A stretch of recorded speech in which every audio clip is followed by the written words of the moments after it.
يستحق الاحتفال به في كل الشهور وليس في أكتوبر فقط. الحقيقة صفحة 73 من نقول الصفحات التي لا يمكن أن تمر علينا مرور الكرام أستاذنا حسن هويدي، ولا يمكن هذه الصفحة أن تطوى بسهولة.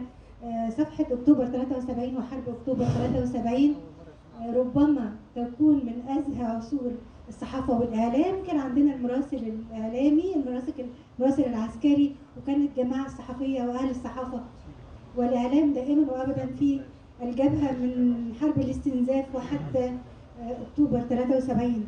هل كانت الجماعة الصحفية والإعلام يتوقعون هذا الانتصار بهذا الشكل وبهذه الصورة؟ وهل كان الإعلام مستعد لهذا الانتصار؟ ودور الإعلام في أكتوبر 73 والتي كان من الخطة الاستراتيجية لأكتوبر. تفضل.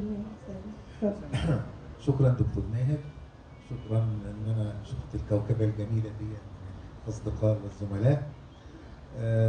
انت بترجعيني بقى انا حضرت حرب 67 وحضرت حرب 73 وحضرت بين الاثنين حرب الاستنزاف. ماشي. في حرب 67 انا كنت ساكن في الانطره غرب.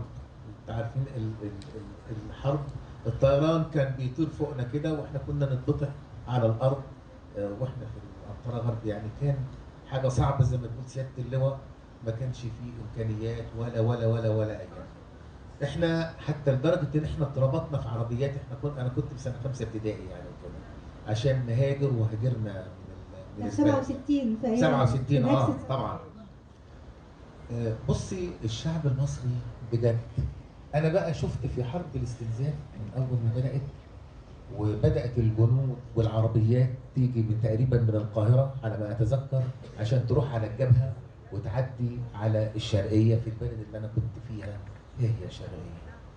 انا في يوم كده لقيت صحاب البيت اللي احنا ساكنين فيه عاملين شوالات كده رز وشوالات لوبيا وفاصوليا والكلام ده كله. انتوا رايحين فين؟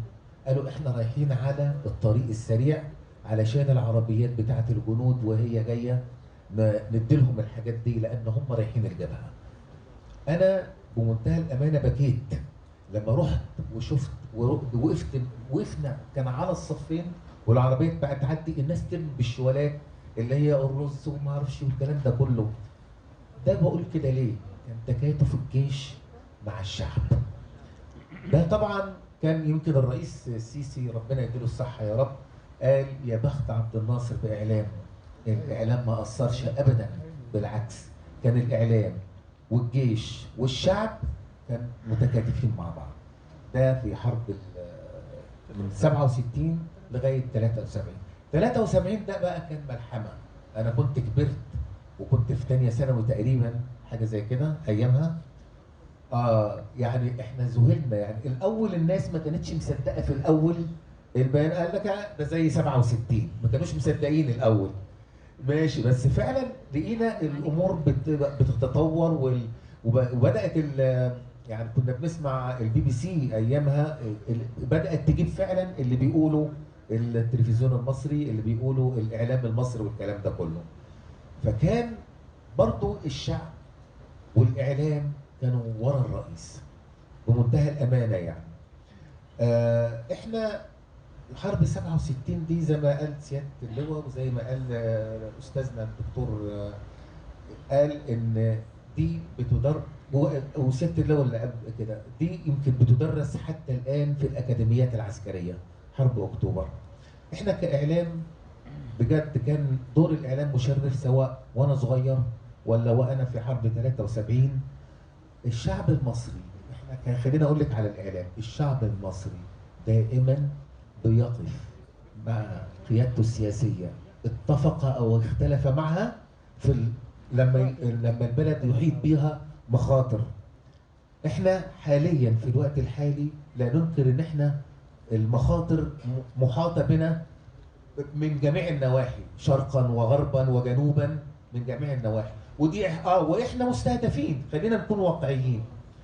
الشعب لما حس بالخطر في الايام اللي فاتت دي وحرب غزه ايديك. يعني اعتقد ان مستهدفين، يمكن الاساتذه يعرفوا اكتر مني، انا يعني مش متعمق في الامور دي. حرب غزه دي تقريبا مستهدف بيها مش ايران قد ما هي دول الخليج ومصر من الجهه الثانيه. لكن الشعب لما بيستشعر بالخطر مفيش كلام.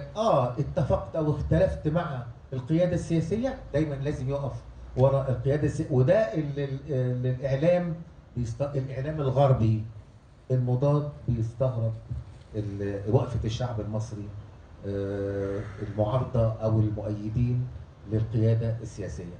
عايز اقول حاجه، انا يعني مش هطول، يعني هو ده اللي عندي اقدر اقوله دلوقتي.